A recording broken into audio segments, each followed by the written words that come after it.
Okay, now I'm excited. Last we left off on chapter 37 where Legosi set out to find Haru. He ended up in the Black Alley Market where he was looking for information. On his way, he ended up running into Goheen, who ended up saving his skin, and said he'd help him get Haru back.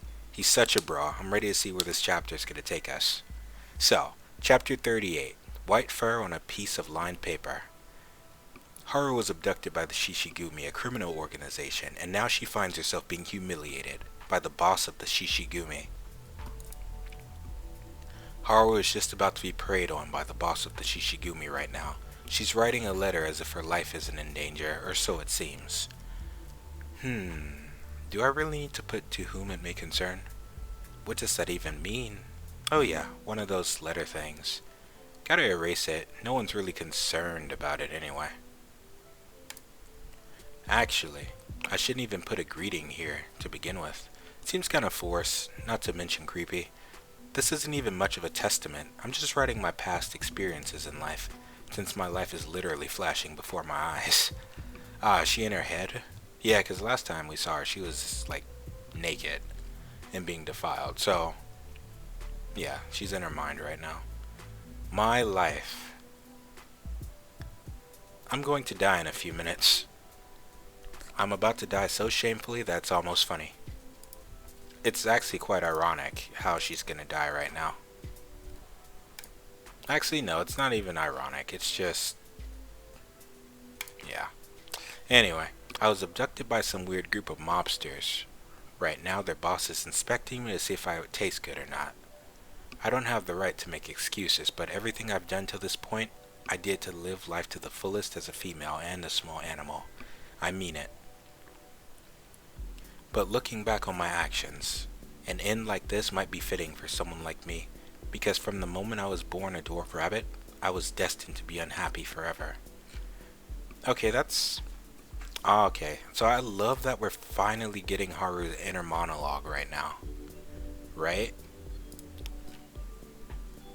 But her outlook is kind of bleak. I know, like, she's in, like, the worst situation, the worst position possible ever, but her saying that she was destined to be happy forever, that's not good, right? So maybe this is what she thinks is just karma for how she's acted until now. This is my testament. I was born in an ordinary dwarf rabbit family. I was raised with love like any other ordinary family. Out of all my siblings, I was the smallest, so my parents would always tell me, "You have to always be careful." Listen, Haru, we dwarf rabbits are very disadvantaged among herbivore animals. That especially goes for you. You need to be careful when you're around carnivores. The same goes for bucks. Wait, why bucks in particular?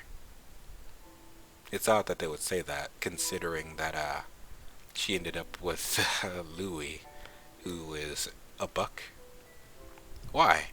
Because you'll die if you aren't careful. So, what would you like for dinner? I was just a little doe back then, so I didn't really understand what she meant by that. But when I turned 10, I started to understand. Okay, so she's like... alright, so she's interacting with the carnivore right now. This is her at school. I'll carry it. Thanks. No matter how big I got, the animals around me would always look at me like I was a little baby. Why are you smiling? Huh? Never mind, thanks for helping me.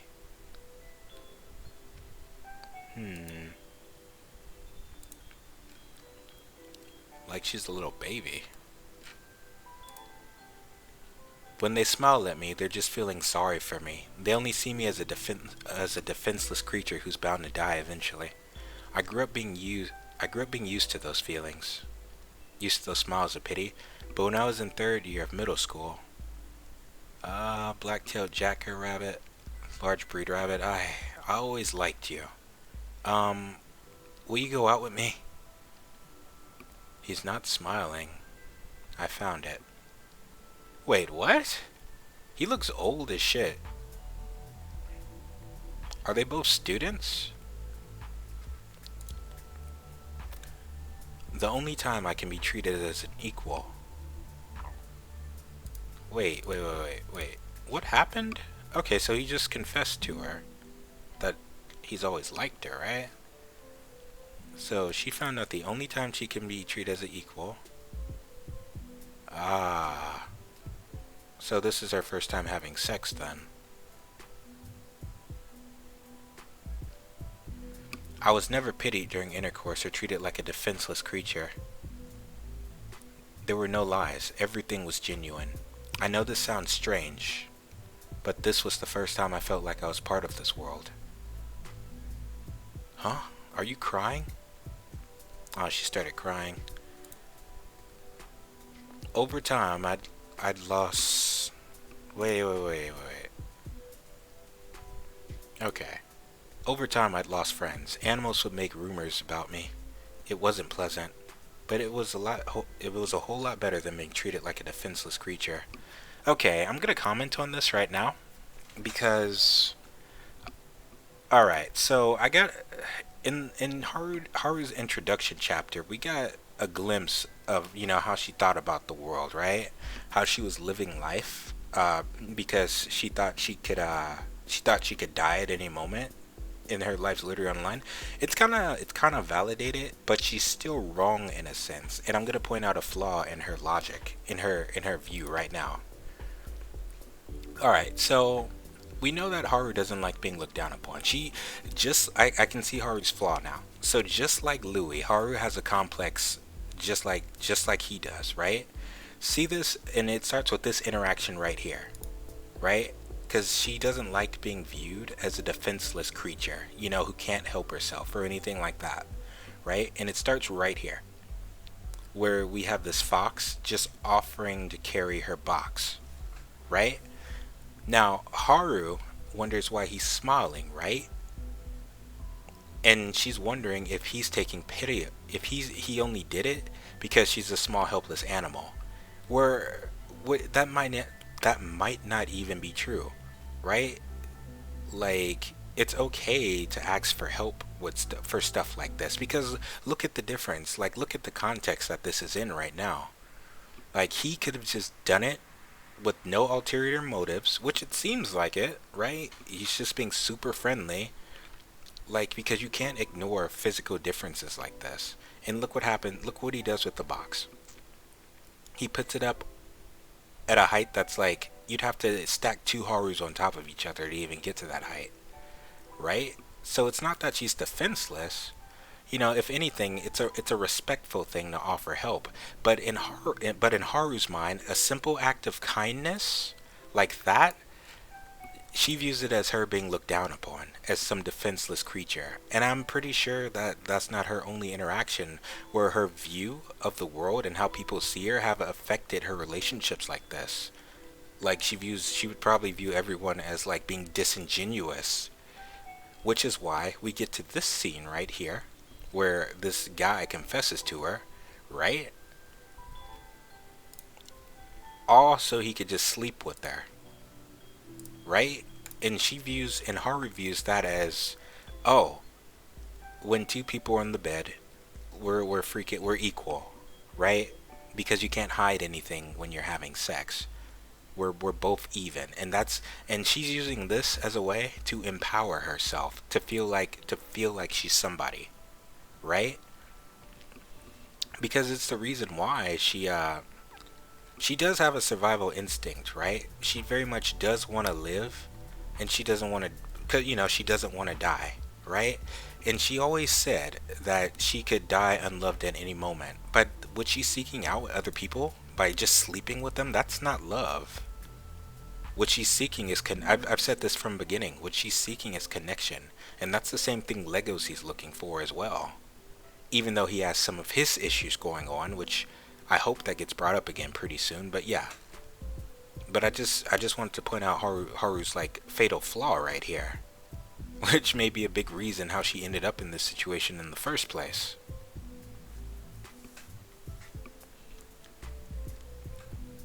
So, continuing on. Yeah, that didn't sit right with me. Let's see, did I already get here? Yeah, alright. We already been here. Yep.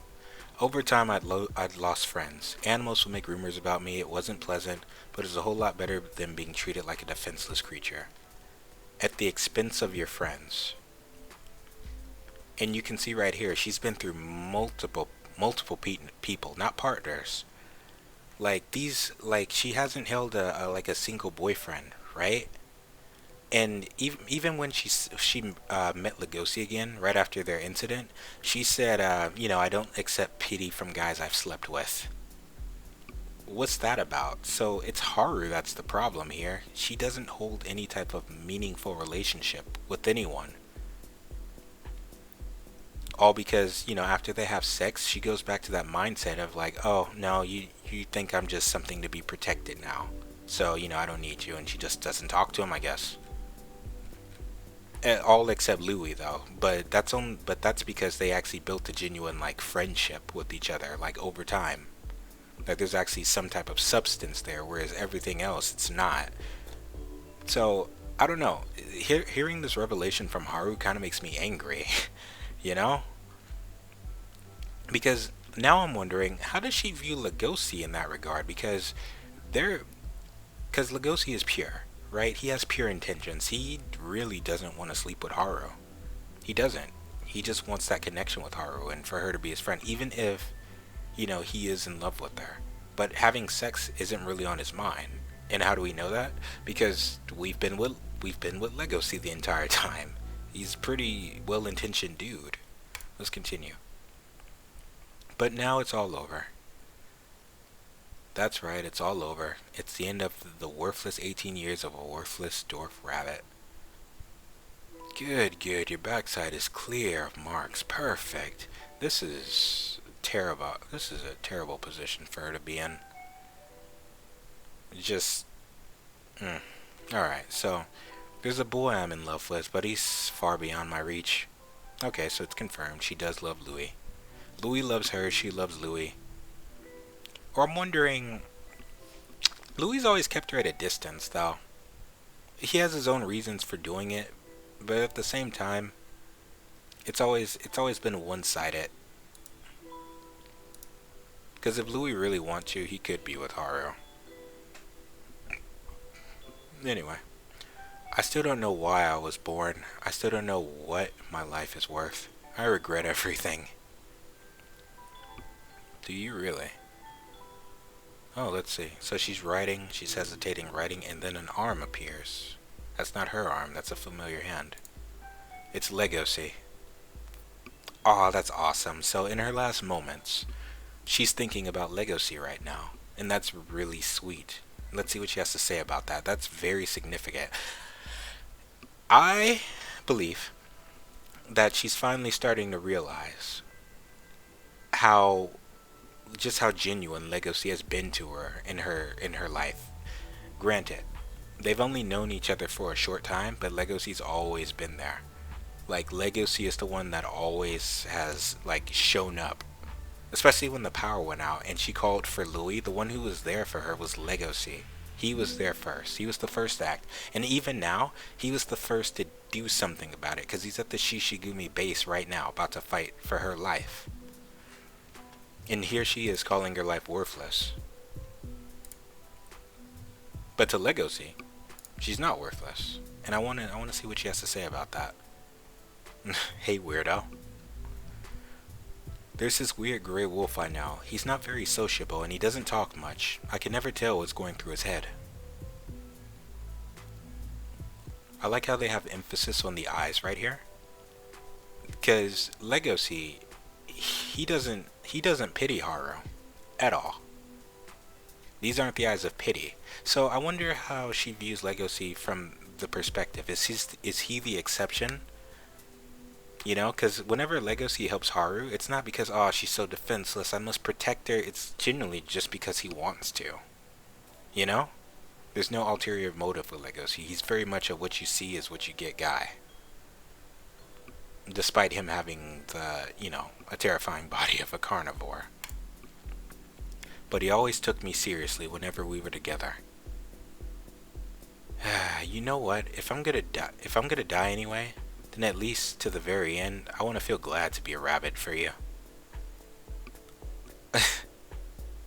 I like that. See, she's acknowledging Legosi right now. It's not love, right? But at least she knows Legosi was there. She wasn't nothing to him. So what's she gonna do now? Sir? Oh, see, this is why I like Haru. Even in her last moments, she puts up a fight. I said it since like what? The chapter she was first introduced. She has some fight in her. She doesn't take anything lying down. And this sums up her character perfectly. She's a fighter. Despite her size, despite being clearly outmatched by a foe who's bigger and stronger than her, she says she's gonna go out with dignity, right? Not some playthings for someone else's food. While you were blowing your horn, I was busy writing my internal testament. Well, too bad. Lunchtime is over now. You say suffering and humiliation pumps an animal's blood and makes them taste better? Unfortunately for you, I'm very calm right now. You think you can eat the hard meat of a proud and unashamed female? Are you really gourmet? Are you really a gourmet? Then you'll have to excuse me, 'cause I'll be your worst dinner yet. I won't be responsible if you get indigestion from my meat, old man. I freaking love the sass from Haru. This is one of the best female characters I've seen in a very long time, unashamedly so. And she freaking owns it right now, despite about to die terribly. Despite her being about to die terribly. Let's see what happens next. Come on and eat me. I'll only taste worst. I'm ready for what's in store for me.